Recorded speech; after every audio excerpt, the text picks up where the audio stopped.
ევროკავშირს რა სურს ჩვენგან რეალურად? რა სურს ჩვენი დამონებას რა სურს?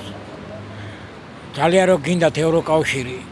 ჩვენი მტრები არიან ძალიან კარგად იცოდით. რისთვის ვჭირდებით? მონებათ, რისთვის ვჭირდებით?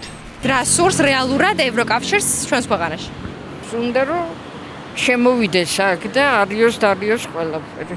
რა სურს რეალურად ევროკავშირს საქართველოს?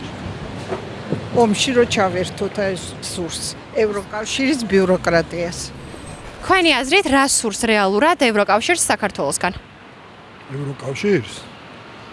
ევროკავშირს ძირითადად სურს რესურსები, გამდიდრება და ჩვენ როგორც მესამე ხარისხოვანი ქვეყანა ესე გვიყურებს.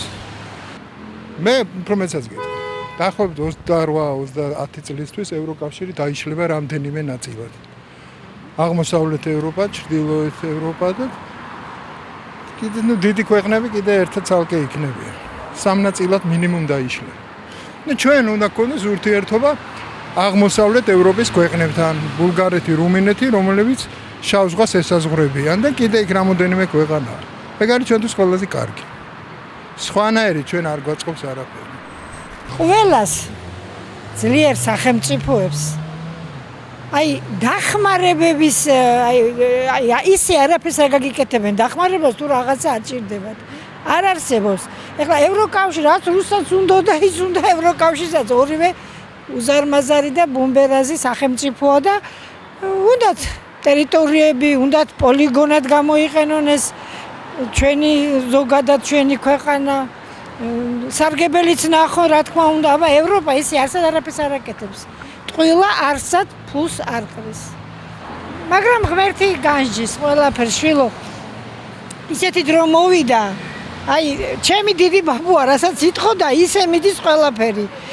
კაციდან ვერ გაარჩევს ადამიანი და ყველაფერი ერთად ისე დატრიალდება და ისე ცუდად წავა, რომ კაცი კაცს არ დაზოგავს და იქნება მარტო ფული ყველაფერი. პატიოსნებაც, სიყვარული გინდა, ყველაფერი ფულით იქნება შეფასებული და ეს არის დამღუპელი. ყველა სახელმწიფო, ბუმბერაზი სახელმწიფო არის დამპყრობელი, მე ასე ვთვლი. რეალურად რა სურს ევროკავშირს საქართველოსგან? რა ინტერესები აქვს? არ ვიცი, ვერ გეტყვით. სავარაუდოდ ფიქრობ, რომ საქართველოს ყველას უნდა. რისთვის? ტერიტორიების გამო. ჩვენი სილამაზის გამო, ბუნება, რა ვიცი, კულტურა, ყველაფერი მოსწონს ყველას. საქართველოს მაგიტო უნდა ყველას. რა სურს ევროკავშირს საქართველოსგან? რა ინტერესები აქვს? მოგება. როგორც ყველას. ისი მოგება? თავის ინტერესების. ხო არ გეტყვით ცოტა ვრცლად, მაგალითად რა ინტერესებზე გაქვს საუბარი? რა ინტერესებზე მაქვს საუბარი? ეხლა ვეგეტყვი ჩემო კარგო. უყურერაში არის საქმე, თუ ცოტა ისტორიას გადავხედავ, ჯვაროსნული ომებიდან დავიწყებ. ძალიან შორიდან წამოვალ რა.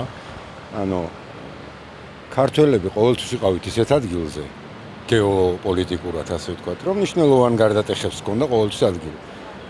ჯვაროსნების მხრიდან ხარდაჭერა ძალიან მწირედი იყო, თუმცა გახსოვთ ალბათ, რომ იერუსალიმში ქართველებს ჰქონდა მარტო შესვლის უფლება ამხედრებულს.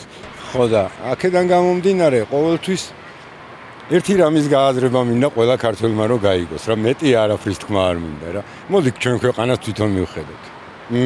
მეტი აზრი არა მაქვს. თორე რაც უნდათ, ღმერთმა სიკეთეში მოახმაროთ. ცოტა ჩვენი კეთილდღეობას რომ უნდათ გაასწორებდა.